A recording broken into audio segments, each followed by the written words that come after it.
Bismillahirrahmanirrahim. Assalamualaikum warahmatullahi wabarakatuh. Jumpa lagi bersama Ustazah Vigi dalam pembelajaran, bimbingan, dan konseling. Kali ini, Ustazah akan membawakan sebuah kelas konseling, yaitu dengan tema Masalah Muncul, Solusi Muncul. Baiklah, hari ini kita akan membahas sebuah materi yang Ustazah beri judul Hambatan dan Solusi Saat Belajar Daring dari Rumah. Saat ini, penyebaran virus corona berdampak pada berbagai aspek kehidupan masyarakat. Salah satunya adalah berkurangnya kegiatan di luar ruangan. Saat ini, pemerintah kita menginstruksikan untuk melakukan gerakan belajar dari rumah atau study from home, yang biasa kita singkat dengan istilah SFH, yang mengharuskan pelajar untuk belajar secara online dari rumah masing-masing, dengan tujuan untuk memutus rantai penyebaran virus corona ini. Banyak yang menanggapinya dengan baik, namun ada juga yang menanggapi sebaliknya. Nah, salah satu suara tersebut itu berasal dari karangan pelajar dan mahasiswa. Nah, kalangan pelajar dan mahasiswa ini, mereka yang ikut terdampak dan harus melakukan kegiatan belajar dari rumah, akhirnya buka suara. Berbagai alternatif metode pembelajaran yang diberikan sekolah itu sebenarnya sudah cukup membantu mereka. Ada pembelajaran secara daring atau online learning.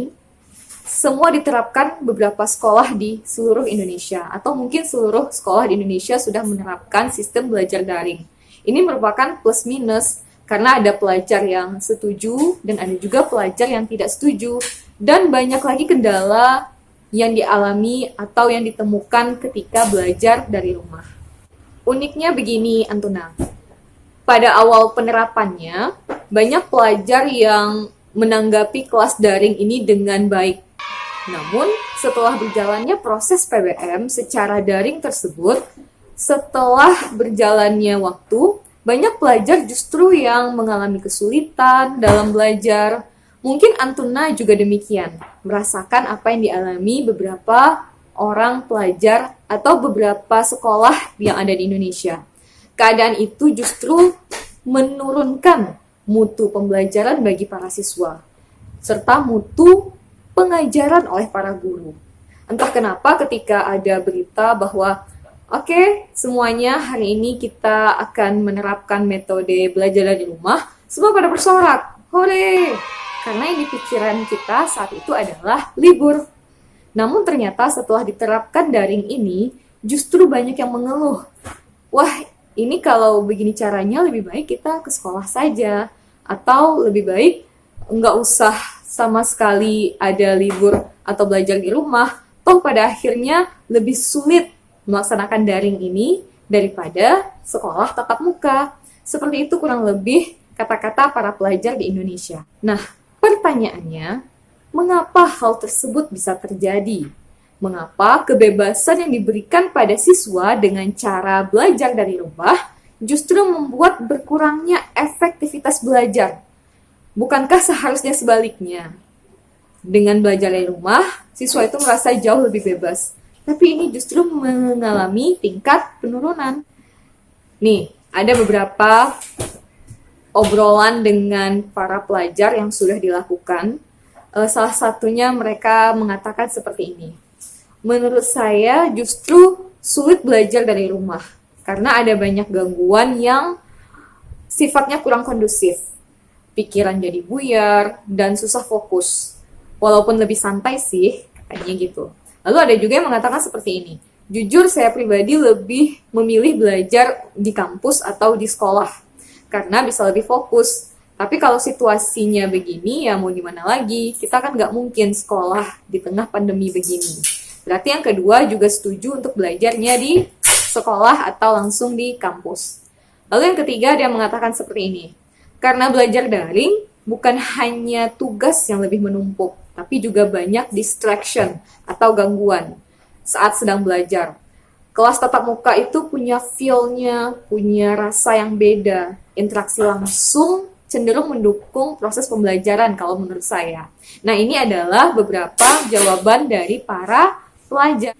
Nah, berdasarkan pengalaman di atas, para pelajar tersebut, pendapat mereka itu condong memilih untuk proses belajar di sekolah atau secara tatap muka. Nah, hal tersebut tentu didasari karena kesulitan saat belajar dengan metode daring ini atau metode online. Kebebasan yang diberikan justru membuat banyak pilihan atau banyak gangguan sehingga mengganggu fokus dari para siswa itu sendiri. Belum lagi mereka yang tidak paham dengan beberapa materi harus bertanya kepada orang tua yang orang tuanya pun juga bekerja atau memiliki kesibukan tertentu. Antuna juga demikian. Nah, fenomena seperti ini itu sudah dicoba dipahami dari segi psikologinya, segi psikologis oleh beberapa psikolog. Salah satunya ada seorang psikolog yang bernama Fiona Damanik. Nah, beliau ini adalah seorang yang bekerja di student support di Universitas Multimedia Nusantara. Nah, beliau mengatakan seperti ini. Hal ini terjadi itu karena perubahan kebiasaan. Jadi pada intinya ini karena perubahan kebiasaan yang terjadi di kalangan pelajar. Ya, yang awalnya mungkin disambut dengan baik karena menjadi sesuatu yang berbeda, namun setelah dijalankan itu justru membuat para pelajar itu kembali jenuh. Kenapa? Karena mereka kembali jenuh dengan rutinitas yang harus dilakukan setiap hari tersebut. Nah, penyebab berikutnya itu karena adanya distraction. Distraction ini artinya gangguan. Gangguan ini menjadi salah satu kunci mengapa fokus Antuna dan juga para pelajar di Indonesia lainnya itu sulit dibangun. Salah satu faktor yang membangun fokus tergantung pada dorongan eksternal yang secara garis besar ada dua prinsip. Nah, prinsip yang pertama itu yaitu kesenangan dan yang kedua prinsip aturan. Prinsip kesenangan ini didasari pada dorongan melakukan sesuatu yang disukai dan tertarik untuk dilakukan. Kalau prinsip yang kedua yaitu prinsip aturan, ini didasari pada dorongan melakukan sesuatu karena tuntutan yang memiliki akibat. Jadi prinsip ini dapat mendorong kemauan seseorang untuk melakukan sesuatu dan mendorong fokus. Tapi mereka melakukannya karena ini adalah aturan di mana nanti kalau tidak dilakukan itu ada akibat yang timbul. Nah, tadi kan materi kita masalah muncul, solusi muncul. Cara mengatasi gangguan atau distraction tadi, jika ingin membangun fokus, maka Antuna harus tahu dulu prinsip apa yang mendominasi Antuna. Apakah prinsip kesenangan atau prinsip aturan? Satu lebih dominan, kita bisa mencoba untuk menyeimbangkannya. Misalkan, kita melakukannya karena terpaksa. Kalau tidak dilakukan, maka uang jajan dipotong atau segala macamnya. Nah, berarti yang mendominasi kita adalah prinsip aturan, bukan lagi prinsip kesenangan. Nah, caranya yang ditawarkan adalah coba seimbangkan keduanya. Contohnya begini, saya mau belajar sambil makan, tapi juga suka nggak fokus kalau belajarnya sambil makan. Maka yang harus kita lakukan adalah jangan makan dulu, bisa makan setelah belajar. Atau sebelum kelas daring dimulai, kelas daring pagi misalnya, kita harus mandi dulu, kita harus sarapan dulu, sehingga fokus itu kembali bisa terbangun. Karena aturan yang kita berlakukan tadi. Jadi kita memberlakukan aturan itu untuk diri kita sendiri. Saya mau belajar sambil makan nih. Ternyata ketika makan justru nggak fokus. Maka kita berlakukan aturan untuk diri kita sendiri. Bagaimana caranya supaya makan ini justru tidak mengganggu proses belajar kita. Lagi kelas daring pagi. Jika saya suka main game, tapi ada tuntutan yang jauh lebih penting. Nah, maka Antuna bisa jadikan game tersebut sebagai reward setelah berhasil mengerjakan hal penting yang perlu Antuna lakukan terlebih dahulu.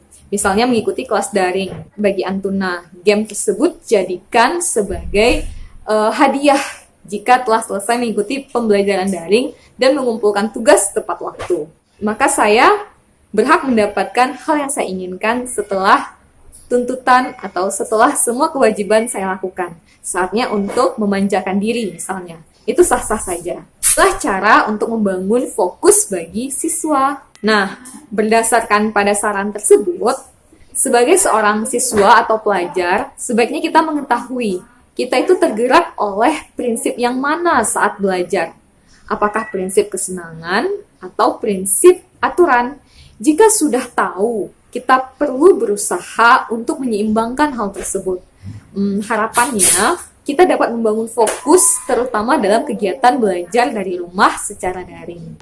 Baiklah, cukup sekian yang dapat saya sampaikan terkait materi masalah muncul, solusi muncul, yaitu berkaitan tentang hambatan dan solusi saat belajar daring dari rumah. Semoga Antuna bisa memahaminya dan tetap semangat dalam belajar. Wassalamualaikum warahmatullahi wabarakatuh.